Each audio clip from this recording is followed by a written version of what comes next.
Virtual അറസ്റ്റിലൂടെ തട്ടിപ്പ് സംഘം കൈക്കലാക്കിയത് 20.21 ലക്ഷം രൂപ. പരാതി കിട്ടി മണിക്കൂറുകൾക്കകം കേന്ദ്ര ഏജൻസിയുടെ സഹായത്തോടെ പോലീസിന്റെ സൈബർ തട്ടിപ്പ് വിഭാഗം 4.48 ലക്ഷം രൂപ വീണ്ടെടുത്തു.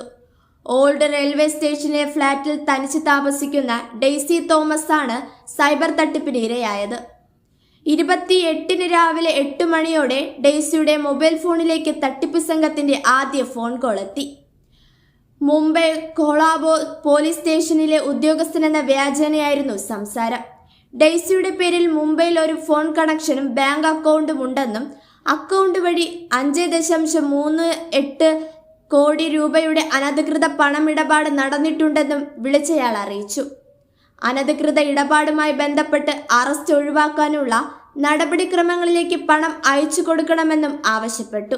ഭയപ്പെട്ട വീട്ടമ്മ 29-ന് 10.20 ലക്ഷം രൂപയും 30-ന് 9.80 ലക്ഷം രൂപയും ബാങ്ക് അക്കൗണ്ട് വഴിയും 31-ന് 21,000 രൂപ ഗൂഗിൾ പേ വഴിയും അയച്ചു കൊടുത്തു. ഡെയ്സിയുടെ ഇരിങ്ങാലക്കുടയിലും എറണാകുളത്തുമുള്ള ബാങ്ക് അക്കൗണ്ടുകളിൽ നിന്നാണ് തട്ടിപ്പ് സംഘം നൽകിയ അക്കൗണ്ടുകളിലേക്ക് അയച്ചു കൊടുത്തത്. കബളിപ്പിക്കപ്പെട്ടെന്ന് മനസ്സിലാക്കിയ വീട്ടമ്മ 31-ന് രാത്രി 1930 ടോൾ ഫ്രീ നമ്പറിൽ വിളിച്ച് പരാതി അറിയിച്ചതിനെ തുടർന്ന് തട്ടിപ്പ് സംഘം നൽകിയ ബാങ്ക് അക്കൗണ്ടിൽ ബാക്കിയുണ്ടായിരുന്ന 4.48 ലക്ഷം രൂപ തിരിച്ചു വീണ്ടെടുത്തു. സംഭവവുമായി ബന്ധപ്പെട്ട് പോലീസ് അന്വേഷണം നടന്നു വരികയാണ്.